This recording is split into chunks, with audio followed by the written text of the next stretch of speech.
15절에 그 후반절에 아름답도다. 좋은 소식을 전하는 자들의 발이여 함과 같으니라. 그래서 오늘 설교 주제는 좋은 소식 전하는 복된 발, 이런 제목으로 정해봤습니다. 좋은 소식 전하는 복된 발. 소식이라는 것이 이제 단어가 들어갔는데요. 사실 우리는 매일매일 소식을 들으며 삽니다. 그죠? 아침에 눈을 뜨면 뉴스가 나오죠. 신문이 있고, 이런 온갖 매개체를 통해서 우리에게 내가 원하든 원하지 않든 소식들이 들려옵니다. 근데 그 소식 중에 두 가지가 있죠. 하나는 안 좋은 소식, 배드 뉴스라고는, 들어서 좀 부정적이고 좀 기분도 안 좋고 좀 속이 상하는 그런 안 좋은 뉴스들이 있고, 또 들어서 아주 기분 좋은 유익한 뉴스도 있습니다. 그죠? 크게 두 가지로 나누어지는데, 다 알다시피 요즘에 소식들이, 뉴스들을 보면 좋은 소식보다는 안 좋은 소식이 훨씬 많은 것 같아요. 그만큼 사회가 어두워져 가고 혼탁해지고 있다는 증거겠죠. 그래서 그 많은 소식 중에 가장 아름답고 복된 소식, 무엇일까요? 무엇일까요? 할렐루야. 복음이죠, 복음. 복된 소식. 그래서 원래 복음 하면 유앙겔리온, 그런 표현인데, 그게 뭐냐면 좋은 소식이라는 뜻입니다. 좋은 소식. 굿뉴스, 복음을 다른 말로 영어로 굿뉴스잖아요. 좋은 소식이라는 뜻이죠. 가스펠, 같은 내용입니다. 그래서 이 복음, 좋은 소식, 굿뉴스, 이거는 어떤 세상의 다른 소식보다 가장 값지고 귀한 소식인 줄 믿습니다. 이 귀한 소식을 우리는 받았습니다. 사실 이 귀한 복음을 우리가 전해 듣게 된 것은 너무 큰 은혜죠, 사실. 이 바울이 이 복음의 사명을 맡으면서 자기는 이방인에게 이 복음을 전한다 그러면서 자기의 정체성을, 나는 이 복음 때문에 나 일생을 이방인에게 복음 전하다 마치겠노라 그랬죠. 그래서 사도행전에 보면 나의 생명을 정말 마칠 때까지 이 귀한 복음을 증거하는 일을 마치자 하면은 나의 생명을 조금 더 귀한 것으로 여기지 않겠노라, 그렇게 바울은 강조했습니다. 이 귀한 복음, 정말로 우리에게 필요한 이 복음인데, 이 복음이 그냥 왔겠는가? 그건 아니라고 봅니다. 여기엔 많은 희생과 이 눈물과 많은 순교의 피가 흘렸기 때문에 저와 여러분이 이 복음을 받게 되었고 오늘 이 자리에 와 있다고 저는 믿습니다. 그런 의미에서 정말 어떤 여러분이 그 동기에서 처음에 복음을 들었고 교회에 왔는지 다 상황이 다르겠죠. 저 같은 경우도 어릴 적에 초등학교 때부터 다니긴 했지만 그냥 교회 가니까 좋고, 성탄절 때 선물 주고 과자 주고 하니까 그렇게 믿다가 다니다가 이제 믿게 되는 그런 케이스인데, 어쨌든 사람마다 다 이 교회에 나오게 된 배경과 복음을 듣게 된 배경이 다르다고 생각이 됩니다. 제가 인터넷을 뒤져보니까 가장 많은 종교, 어떤 종교가 가장 많은 인구수가 있는가 보니까 역시 기독교 인구더라고요. 지금 약 75억 명 정도 이렇게 인구가 있다고 그러죠. 그 중에 기독교를 믿는 천주교를 포함한 것 같아요. 24억 명이 어쨌든 기독교 인구입니다. 굉장히 많은 수죠. 그 다음에 이제 무슬림이 뒤를 잇고 있는데, 이처럼 많은 24억 명이나 되는 많은 세계의 사람들이 왜 기독교를, 다시 말해 예수를 믿을까? 엄청난 수인데, 저는 이 한 사람, 곧 예수 그리스도가 이 땅에 오셔서 씨를 뿌렸기 때문에 이렇게 수많은 수억의 사람들이 예수를 믿는 복을 누린다고 생각이 됩니다. 얼마나 감사해요. 한 사람의 역할, 한 사람의 발걸음. 그래서 사실 어떻게 보면 최초의 선교사는 전 예수 그리스도라고 저는 믿습니다. 그렇죠? 영광의 자리, 하늘 보좌. 그냥 가만히 있으면 누릴 거 다 누릴 수 있는 하나님의 아들이잖아요. 부족함이 없잖아요. 그런데 그 보좌를 버리고 이 땅에 오셨습니다. 그것도 초림에는 마국간에 알아주지도 않는 냄새나고 그 답답한 마국간에 구유에 놓이셨죠. 전 왜 예수님이 마국간에 그 짐승의 먹이통에 태어났을까 궁금했어요. 궁금하지 않으십니까? 방들도 많고 뭐 좋은 호텔은 아니겠지만 적어도 평범한 안방, 이부자리가 있는 거기서 태어나야 정상일 텐데 왜 마국간, 그것도 짐승이 먹는 먹이통 속에 예수님이 태어났을까? 100%는 아니지만 상상을 해봅니다. 아, 결국 예수님은 이 세상에 먹히기 위해서 오셨구나. 먹히기 위해서. 무슨 뜻이 이해 갑니까? 먹이가 되기 위해서. 짐승의 먹이. 시편에 보면 존귀에 처하나 깨닫지 못하는 사람은 뭐죠? 멸망하는 짐승과 같도다. 겉으로 보면 멀쩡해요. 많이 배웠어요. 학식이 있어요. 똑똑해요. 뭐 박사예요. 사장님이에요. 선생님이에요. 겉보기에는 멀쩡하고 사람에게 존경을 받는 듯 하지만 저를 비롯해서 솔직하게 우리의 심령이 어때요? 아담의 씨, 이 속에 피 깊은 속에 죄의 DNA가 들어가 있거든요. 그래서 우리가 구원자가 필요한 거잖아요. 예수 그리스도의 이 땅에 오심은 죄인된 우리, 죄가 있다는 것은 뭐예요? 나. 짐승의 가장 큰 특징은 뭐죠? 배려가 없어요. 존중이 없어요. 오직 나. 상대보다 내가 더 먹어야 돼. 상대보다 내가 힘이 있어야 돼. 그러다 보니까 약육강식의 세계가 짐승의 세계지 않습니까? 동물의 왕국 보시면 잘 알잖아요. 그죠? 강한 자가 약한 자를 잡아먹습니다. 우리 안에 우리 겉모습이 그럴듯해도 우리 속에 자신을 보면, 저 자신을 봐도 예수 그리스도가 없었다면, 내가 복음을 받아들이지 않았다면 짐승처럼, 짐승과 별반 다르지 않을 삶을 살았을 거라고 생각이 돼요. 동의가 되시죠?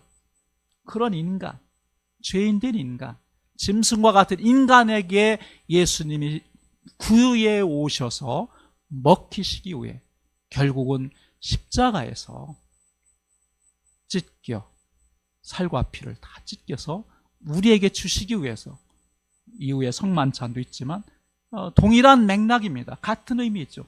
우리를 위해서 다 내주신 것이죠. 살과 피를 다 흘려 보내주신 겁니다. 그런데 우리는 여전히 죄인된 우리의 속사람은 예수님이 그런 주신 무한한 사랑과 희생이 있음에도 불구하고, 그 예수를 내가 믿음으로 구원받았음에도 불구하고 여전히 순간 착각을 해서 또 나 여전히 또 짐승처럼 나를 추구하는 삶으로 또 떨어질 때가 참 많이 있습니다. 그래서 이제 싸움이 필요한 거죠. 영적 싸움. 그 싸움을 싸워서 승리하기 위해서 오늘처럼 예배가 있고 말씀을 봐야 되고 기도하는 줄 믿습니다. 그래서 진정한 기독교, 24억 아까 말씀했지만 24억이 다 구원받은 자일까? 다 천국에 갈 수 있을까? 저는 의심이 돼요. 그건 아니라고 봐요. 정말 진정한 구원을 얻은 자는 여기 나오는 말씀처럼 오늘 핵심은 두 가지입니다.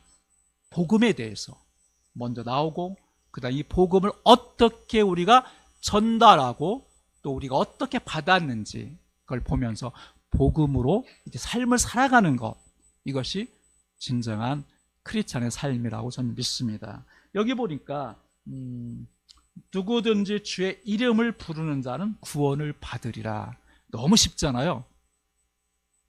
주님, 예수님 사랑합니다. 주님 존경합니다.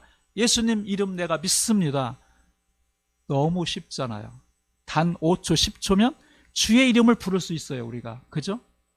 그럼 이렇게 부른다고 해서 구원을 받는 거냐? 아니죠.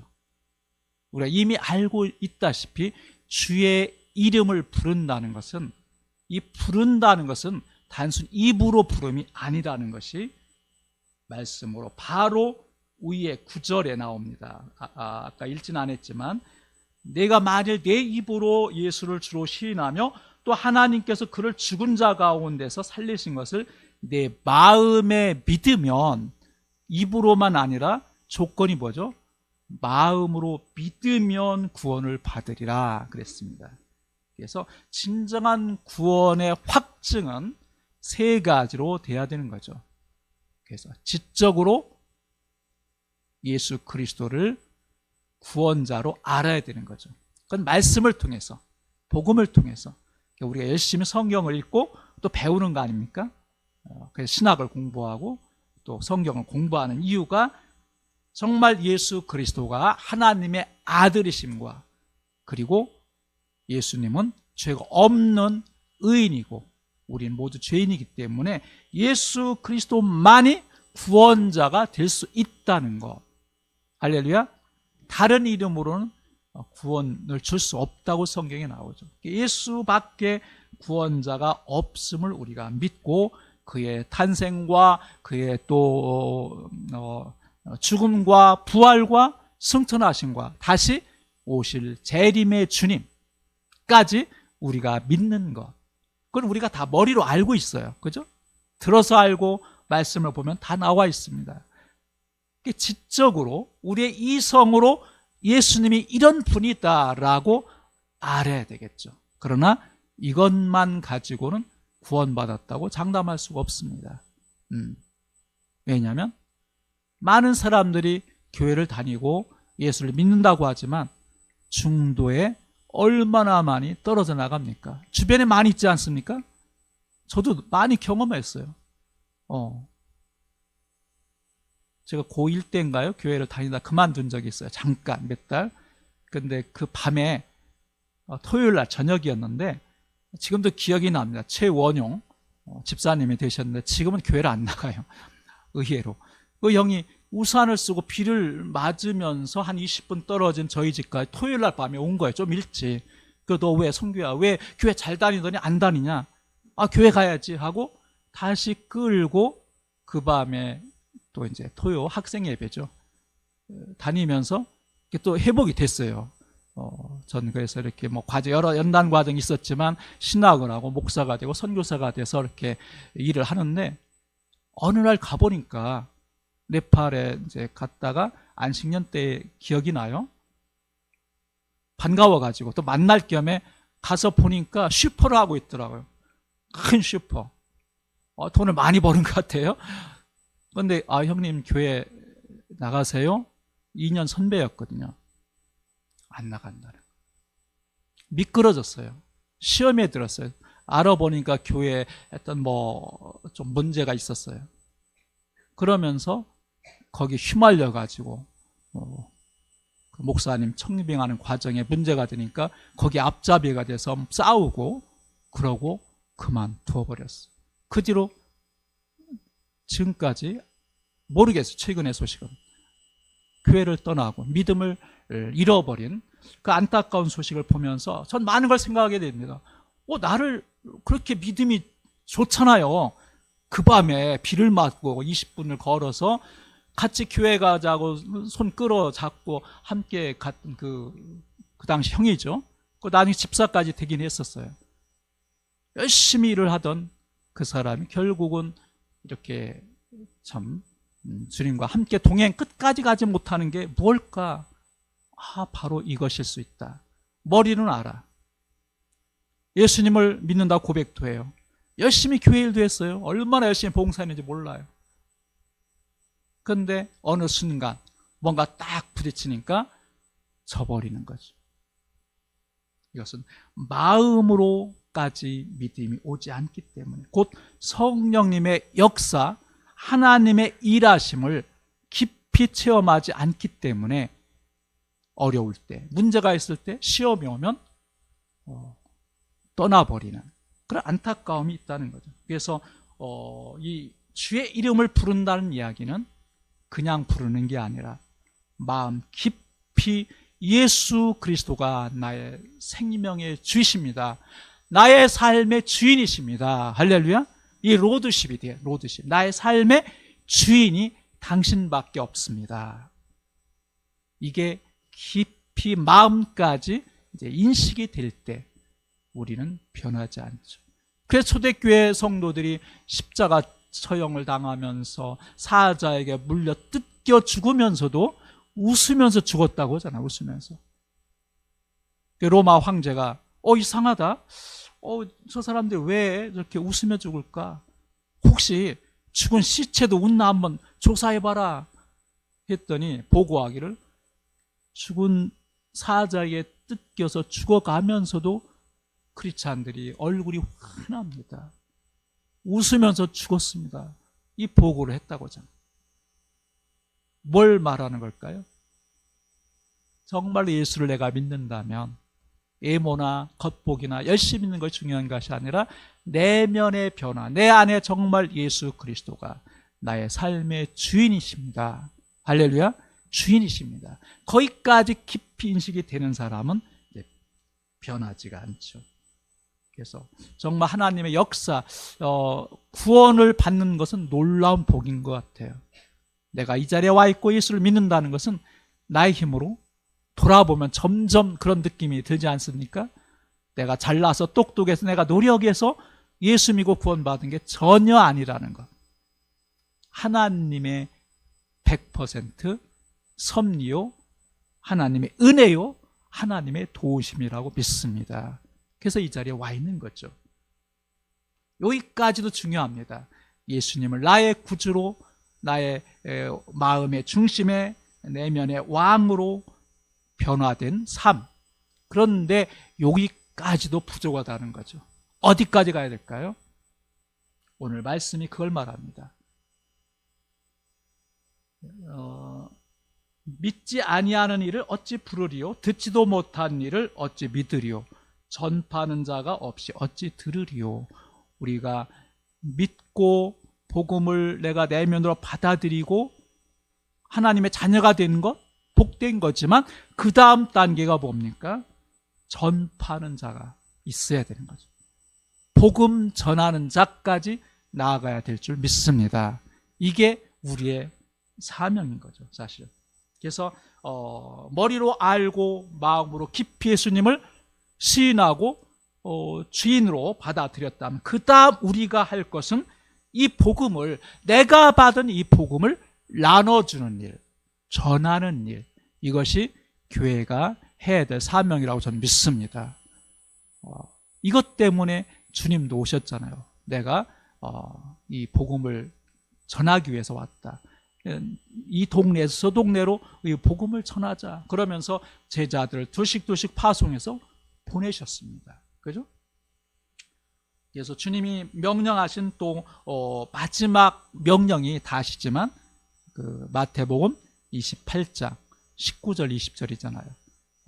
더 그레이트 미션 에서 가장 큰 명령, 대우임 명령이라는 것이 나오죠. 다 아시는 겁니다. 너희는 가서, 그랬죠. 고, 가라는 겁니다. 너희는 가서 모든 족속으로 제자를 삼아 아버지와 아들과 성령 이름으로 세례를 주고 내가 너에게 가르쳐 분부한 모든 것을 지키게 하라. 내가 너희에게 가르친 모든 것을 저희들이 지키게 하라. 이 명령을 주님이 이제 승천하시기 직전에 주셨습니다. 제자들에게 주신 말씀이 이 대우임 명령이 뭡니까? 가서, 가라는 거잖아요. 뭘 들고 갑니까? 복음을, 내가 믿은 그 예수 그리스도를 가지고 가라는 것이죠. 그래서 정말 믿는다면 이제 행함이 따라야 될 줄 믿습니다. 사실 저와 여러분이 가장 약한 부분이 그 부분 아닙니까? 솔직히. 그렇죠. 많이 알아요. 들었어요. 배웠어요. 수요일마다 우리 열심히 공부하잖아요. 많이 알고 있지만 또 믿음으로 고백도 하고, 오 주님, 나는 주님의 것입니다. 주님 따르겠습니다. 내 모든 건 주님의 것입니다. 라고까지 고백은 하지만 그 다음 우리의 부족한 부분이 찾아가는 것. 저도 그렇습니다. 찾아가고 복음을 나누고 그들에게 정말 주님이 그러셨듯이 하늘보좌를 버리고 이 땅에 죄인된 우리를 위해서 낮고 천한 이 땅에 오셔서 얼마나 사실 인간 여러분 고생하셨습니까? 그죠? 번번한 집도 없이, 그 당시 뭐 자가용 있는 것도 아니고 걸어서 얼마나 많은 그런 정말 짧은 33년의 예수님의 생애였지만 그의 삶을 보면 전부 내주신 것이죠. 복음 전했습니다. 이 동네 저 동네. 죽이려고도 그랬잖아요. 낭떠러지로 밀어서 예수님을 죽이려고. 그러나 하나님이 마지막 또 사명후에서 살려주셨습니다. 그래서 정말 우리가 믿음이 있다는 것, 믿음이 좋다는 것은 보여지는 것으로 판단할 수가 없다는 것입니다. 교회 열심히 하고 봉사하고 뭐 11자하고 새벽 예배하니까 당신 믿음이 좋습니다. 김 집사, 박 장로, 믿음 최고야. 100% 맞을 수도 있고 맞지 않을 수도 있다는 걸 우리가 알아야죠. 가장 중요한 것은 보이는 것으로 믿음을 우리가 판단할 수 없고 보이는 것으로 구원받았다고 장담할 수도 없고, 가장 중요한 것은 이제 내가 예수를 믿었다면 이 믿은 바를 전파하는, 전하는, 복음 전하는 발걸음으로까지 나아가는 것이 진정한 믿음의 소유자라고 믿습니다. 근데 그 부분이 우리가 해야 될 과제인 것이죠.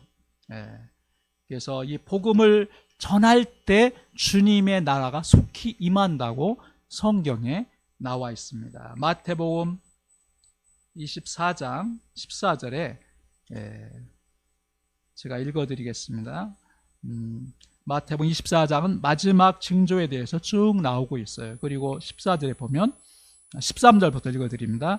그러나 끝까지 견디는 자는 구원을 얻으리라. 14절, 이 천국 복음이 모든 민족에게 증언되기 위하여 온 세상에 전파되리니, 온 세상에 전파되리니 그제야 끝이 오리라.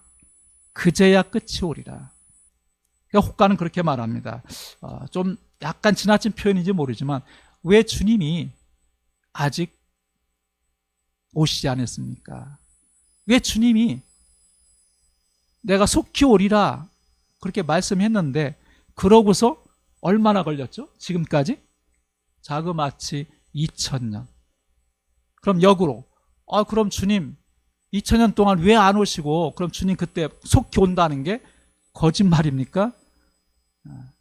근데 여기 분명히 말씀을 했잖아요. 마태복음. 복음이 전파될 것인데 복음이 온 민족에게 전파될 때 끝이 오겠다. 주님의 재림이 그때 오겠다고 성경에 있습니다. 그렇다면 주님이 명령한 땅 끝까지 복음이 증인이 되라. 이 명령을 우리가 주님의 탓이 아니라, 왜 늦게 오십니까? 주님에게 화살을 돌릴 게 아니라 내게 돌려야죠. 내가 그 사명을 못했습니다. 주님이 명령하신 땅 끝까지 복음 증거하는 일을 게을리했습니다. 벙어리였습니다. 주님 죄송합니다. 이렇게 해야 맞는다고 저는 믿습니다. 저도 부끄러워요, 사실. 교회 생활 하는 것 즐겁잖아요. 그래서 한국교회 감이 참 부족한 종이 말하기는 한국교회가 너무 부흥이 됐었어요. 그죠? 80년, 90년. 흥왕했습니다. 넘쳤어요. 재정, 건물, 좋은 건물이 있는데 그냥 부시고, 그죠? 많이 봤을 거예요.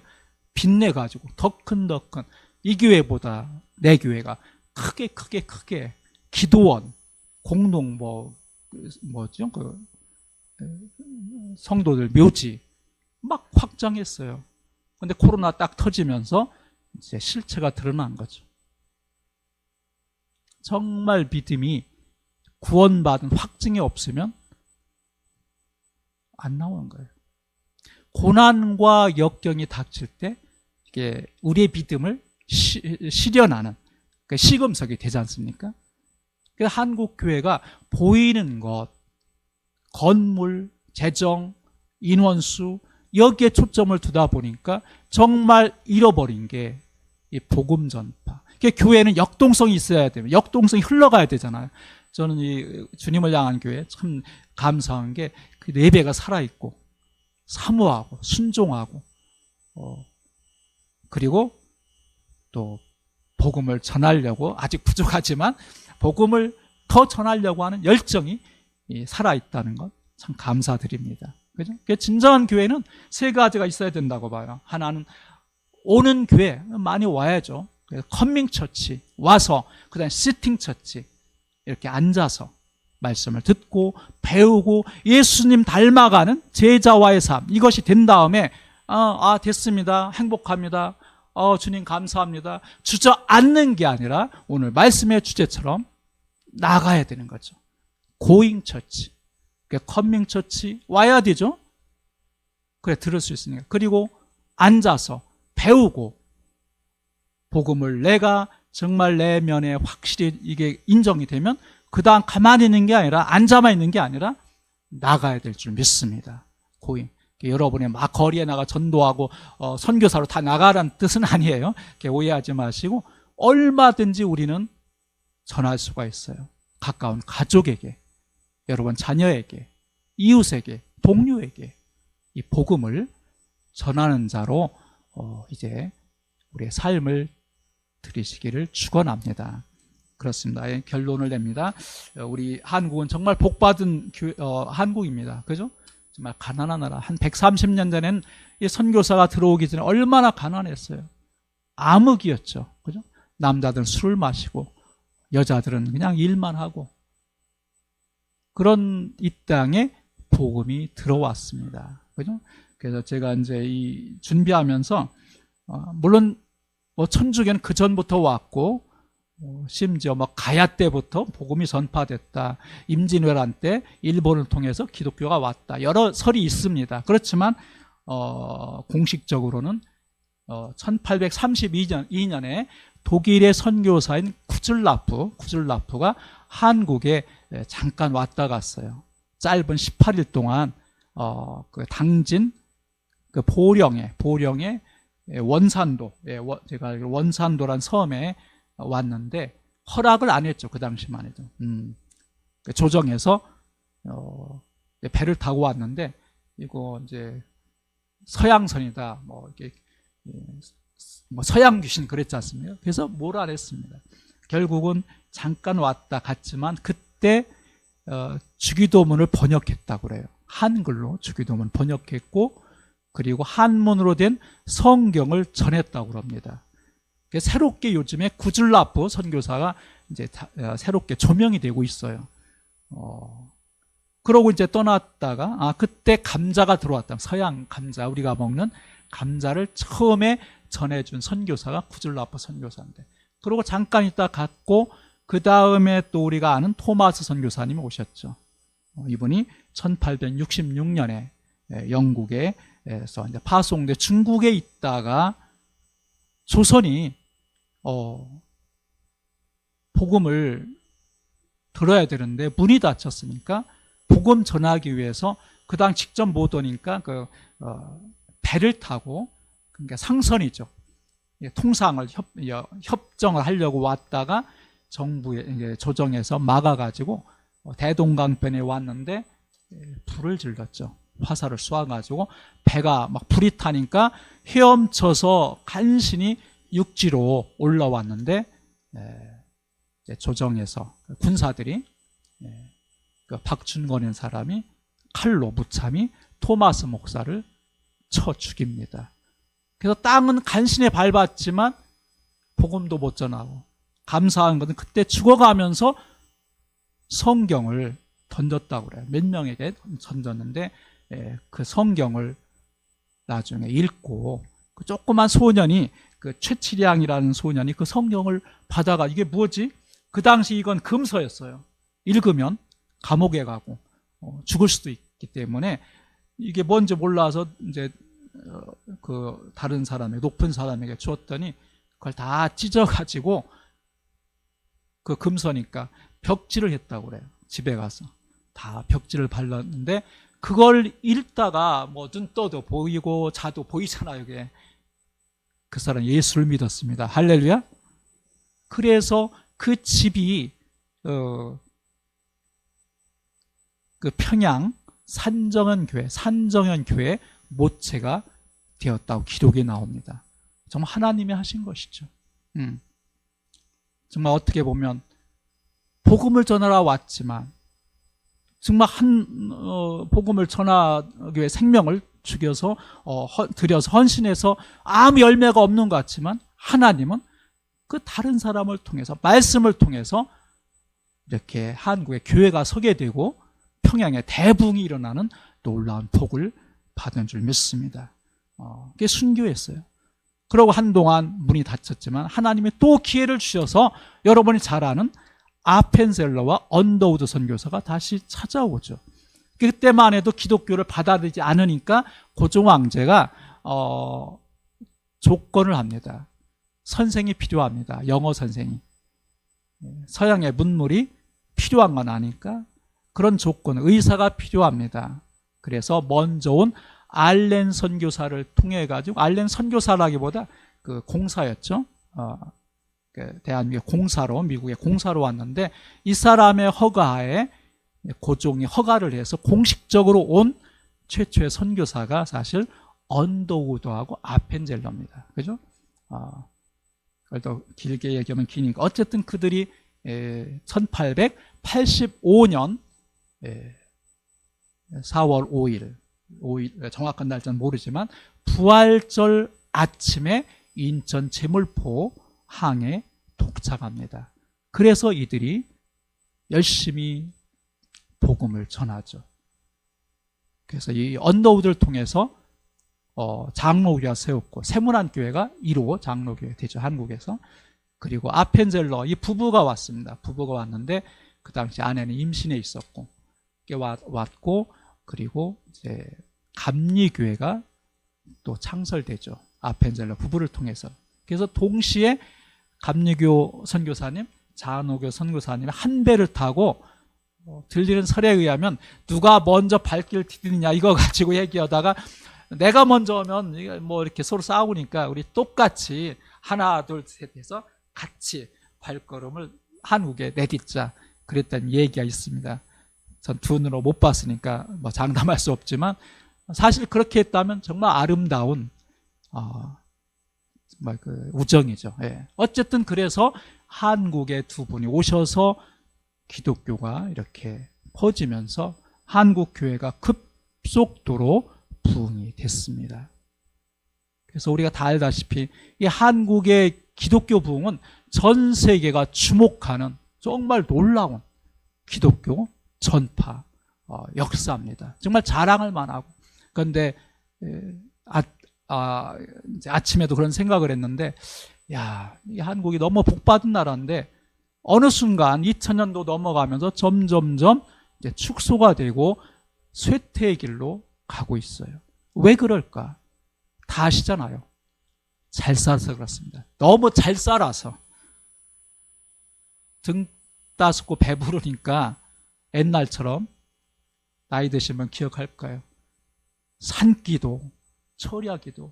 제가 신학할 때만 해도 올라이트 철야를 했어요. 밤 10시, 11시 시작하면 밤새 부르짖고 기도하고 새벽 4시, 5시까지. 요단 작전 40일 해가지고 40일 동안 연속 철야를 한 기억이 지금도 나는데, 그래도 힘이 막 넘치더라고요. 근데 올해는, 요즘에는 얼마나 있는지 모르겠어요. 금식하고 철야하고 산기도하고 부르짖고, 그때가 60, 70, 80년대, 90년대까지.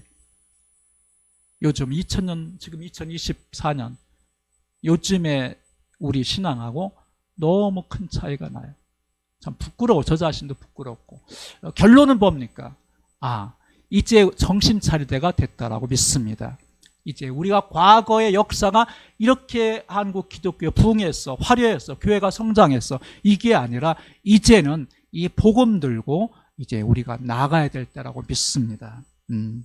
그래서 정말 지금도 선교사님들의 그 수많은 희생으로 많은 선교사들이 한국에 와서 생을 마쳤어요. 그 양화진에 가면 가보신 분 있겠지만 합정동에 양화진 선교사 묘가 있어요.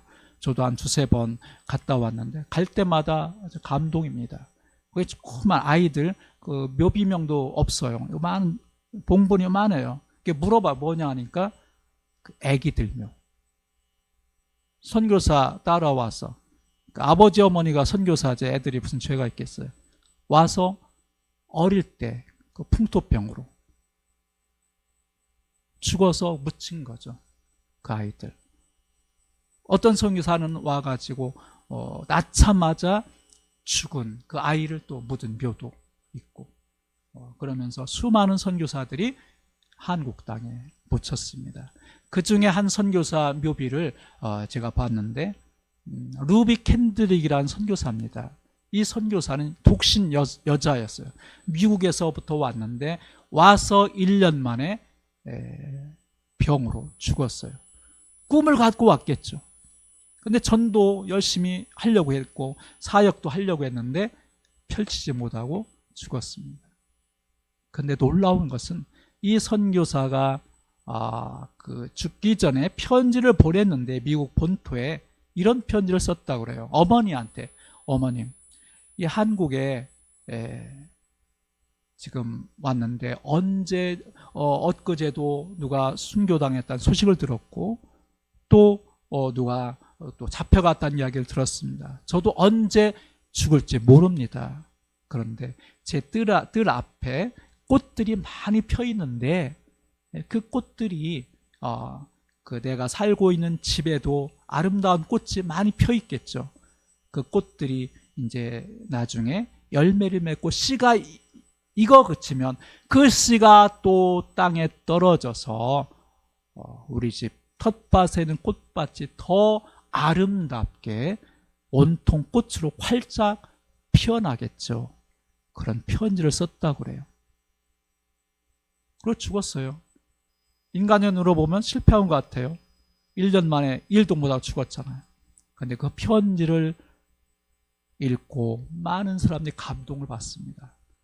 루비 캔드릭이 정말 조선 땅으로 가난한 나라에 가서 복음 전하러 갔는데 큰 일도 못하고 죽었는데 우리가 갑시다.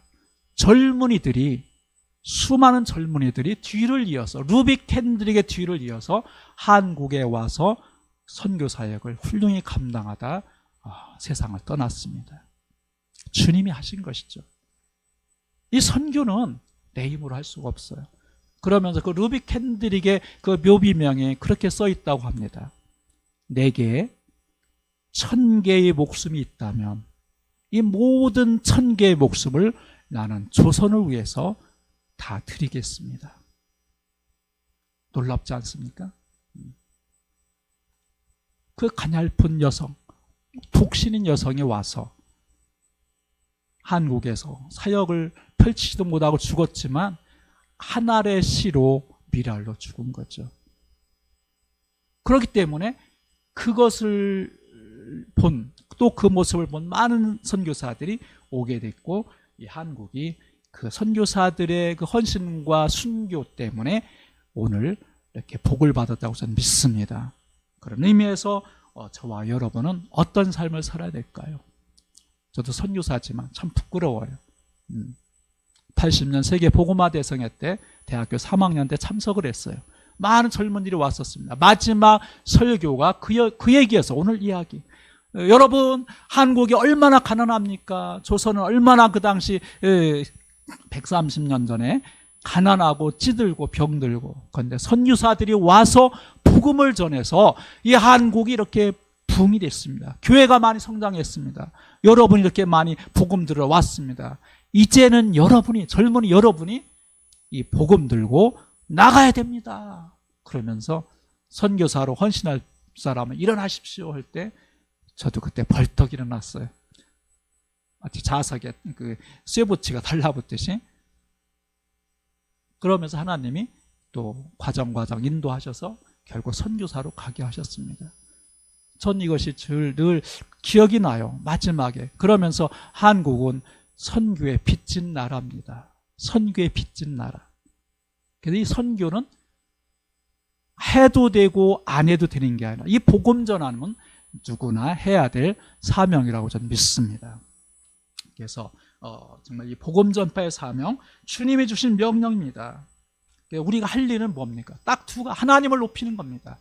그죠? 웨스트민스터 그 신조 1항에 보면 인간의 최고된 본분이 뭐냐? 하나님을 영화롭게 하는 것. 하나님을 높이고 하나님을 영화롭게 하고 하나님을 기뻐하는 것이라고 나와 있습니다. 아멘? 그럼 그거로 끝나야 되느냐? 아니죠. 오늘 말씀처럼 가라. 이 귀한 복음을, 하나님을 영화롭게 하는 것. 이 복음이 때문에 영화롭게 되는 거죠. 하나님을 높이는 거지 않습니까? 그 다음 해야 될 것은 내가 받은 이 복음을 나누어주는 것이라고 믿습니다. 이게 우리의 미션, 사명인 것이죠. 그래서 요한복음 20장 21절에 보면 그렇게 말씀했습니다. 아버지께서 나를 보내신 것 같이, 예수님께서 하신 말씀, 아버지께서 나를 보내신 것 같이 선교사로 오신 거예요. 이 땅에. 나도 너희를 보내노라. 아멘. 예수님이 직접 하신, 나도 너희를, 누굽니까? 이 당시는 12명의 제자지만 사실 저와 여러분이 너희를 해당됩니다. 나도 너희를 보내노라. 오늘 어린이날이잖아요. 아까 몇 명 이렇게 앞에 있어서 정말 마음에 너무 보니까 아주 귀엽고 기쁘더라고요. 그래서 이렇게 잠깐 이제 좀 기도를 해주었는데, 한국 교회가 정말 복을 받고 교회가 부흥이 됐지만 점점 쇠퇴하는 시점에 주일학교가 문을 닫고 점점 출산율이 없으니까, 낳지 않으니까 어려움에 처해 있어요. 그걸 보면서 우리가 정말 기도를 해야 되겠다. 어떻게 한국이 다시금 부흥할 수 있을까? 다른 거 없다고 전 믿습니다. 복음밖에 없다고 믿습니다. 복음, 이 생명의 복음을 우리가 다시 전하고 또 통로로 우리가 쓰임받는 것이죠. 그런 또 한국 교회가 또 살아나는 대안점이 이주민 사역이라고 전 또 감히 말하고 싶어요. 점점 우리 한국은 아이 안 낳죠. 인구가 줄어들죠. 또 나중에 노동력이 또 감소되잖아요. 공장이 돌아가고 농사가 되어지려면 누군가 일을 해야 되는데 안 하니까 외국에서 지금 엄청나게 들어옵니다. 이 나라 저 나라에서. 공식적으로 16개국에서 합법적으로 E9 비자로, EPS라고 하죠. 시험을 보고 합격해서 한국에 엄청 들어옵니다. 네팔 사람들만 거의 10만 명이 와 있어요. 지금 전체적으로 약 250만 이상 한국에 지금 와서 머물고 있습니다. 이제 이주민이란 말보다 이제 이민 정책으로 이제 갈 수밖에 없어요. 한국이 점점. 또 깊이 얘기하면 시간이 많이 가니까 결론적으로 이제 함께 우리 한국이 복음으로 또 교회가 성장하려면 이 땅에 와 있는 이주민들 또 이민자들 함께 가야 됩니다. 그들을 배척하고 이상한 눈으로 얼굴 다르고 피부 색깔 다르다고 이상한 눈으로 보면 안 돼요. 이제는 함께 살아가야 될 이웃으로 이들을 받아들이고 그들을 돕고 또 섬기고 복음으로 또 전하고, 그래서 정말 그들이 또 예수 믿고 그들 나라에 가서 복음 전하는 자로 그렇게 사역자로 세우는 것이 하나님이 기뻐하는 뜻이라고 저는 믿습니다. 그래서 정말 때를 얻든지 못 얻든지 항상 이 복음을 전하는 저와 여러분이 되시길 바랍니다. 찬송가 595장에 보면 제가 좋아하는 찬양이 있습니다. 1절만 같이 해보겠습니다. 거기 보면 나 맡은 본분은, 그죠? 구주를 높이고, 그리고 하나님께 영광 돌리는 삶이라고 그렇게 나와 있죠. 우리 찬송하고 잠깐 기도한 다음에 성만찬 이렇게 하고 마치겠습니다. 595장 여기 보니까 구주를 높인다는 게 뭐예요? 복음. 내 안에 복음이 있으니까 구주를 당연히 높이는 거죠. 그 다음에 문영혼 구원 얻도록, 많은 영혼이 예수를 믿고 구원 얻도록 잘 인도함이라. 이게 마음에 너무 와닿는 거예요. 잘 인도함이라. 아침에 이렇게 다시 한번 말씀 전하기 전에 준비하는데 이 찬송이 딱 생각이 나는 거예요. 그래서 그렇군. 내가 맡은 이 본분, 미션, 사명이 뭐냐? 첫째는 복음. 내가 복음을 알았고 복음을 누리고 주님께 영광 돌리는 것, 가장 중요한 거죠. 내가 살아야 되니까. 내가 살지만 또 남도 살아야 되니까 내 맡은 본분이 뭐냐? 문영혼 구원 얻도록 잘 인도함이라. 할렐루야. 1절만 같이 하겠습니다.